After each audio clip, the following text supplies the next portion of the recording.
ভাই পড়াই তো মন বসে না, কি করব? 1 ঘন্টা পড়লেই তো মনটা আমার উড়ু উড়ু, বুকটা করে দুরু দুরু। কিন্তু এইভাবে করলে চলবে না, জীবনটা সেমা নয়, জীবনটা বাস্তব। আমাদেরকে সময়কে সঠিকভাবে ইউটিলাইজ করতে হবে, তা না হলে আমাদের সফলতা ধরা দিবে না।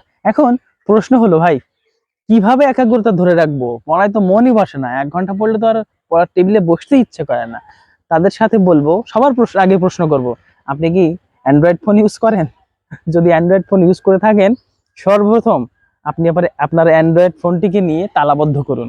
এমন একটা সুরক্ষিত স্থানে তালাবদ্ধ করুন, রেখে দেন যেখান থেকে ওই ফোন টাচ করা, ওই ফোন ধরা, হাতে নেওয়া আপনার পক্ষে ইজি না হয়। তাহলে সর্বপ্রথম আপনার কনসেন্ট্রেশন বৃদ্ধি পাবে যদি আপনি ফোনটাকে আলাদা করে রাখতে পারেন। প্রয়োজনে কমিউনিকেশনের জন্য একটা বাটন ফোন রাখতে পারেন। এটা সব থেকে গুরুত্বপূর্ণ। আপনি এটা করে দেখেন, আপনার রেগুলার ঘুম হবে, আপনি রেগুলার কনসেন্ট্রেশন করতে পারবেন, প্রত্যেকটা কাজ নিয়ম মাফিক হবে। নাম্বার 2, আপনি মাঝে মাঝে ব্রেক নেবেন। যদি পড়াশোনা করতে মন না বসে, আপনি ব্রেক নেওয়ার জন্য কিছু কিছু কাজ করতে পারেন। যদি আপনি মুসলিম হন, প্র্যাকটিসে মুসলিম হন, আপনি 5 ওয়াক্ত নামাজ জামাতের সাথে পড়বেন, লম্বা দীর্ঘ সেজদা দিবেন। এতে আপনার ব্রেনের সেলগুলো আবার পুনরুজ্জীবিত হবে। আপনি সময় করে কোরআনও পড়তে পারেন।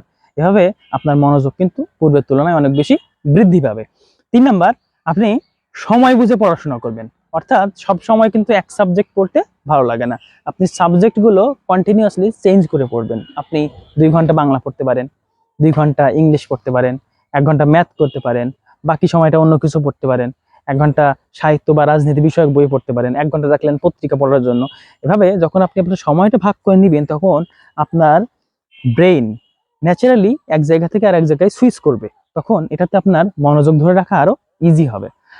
নাম্বার 4, আপনি কিছু কিছু সময় কিছু বিষয়ের জন্য বরাদ্দ রাখতে পারেন। যেমন ভোরবেলা যখন আপনি ফজরের নামাজ পড়ে পড়তে বসবেন, তখন আপনার ব্রেইন থাকে খুবই ফ্রেশ, খুবই শার্প, তখন ক্যাচ করার সম্ভাবনা অনেক বেশি।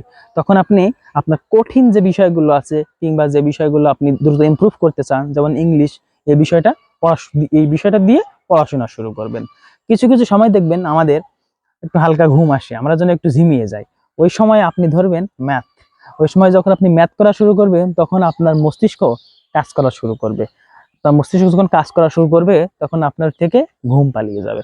এভাবে আপনি আপনার যে সময়টা যেই কাজের জন্য সুবিধাজনক, এভাবে সময় বুঝে বুঝে প্রত্যেকটা সাবজেক্ট পড়বেন। আসল কথা কনসেন্ট্রেশন ধরে রাখতে হবে। আর কনসেন্ট্রেশন ধরে রাখতে হলে আপনার পড়াশোনার মধ্যে চেঞ্জ আনতে হবে, পড়াশোনার টেকনিকে পরিবর্তন আনতে হবে। এভাবে আপনি আপনার অভ্যাসগত পরিবর্তন, আচরণগত পরিবর্তন এবং সময় বুঝে প্রত্যেকটা সেকেন্ড ইনশাল্লাহ কাজে লাগাবেন। আপনি সফল হবেন ইনশাল্লাহ। সকলের জন্য শুভকামনা।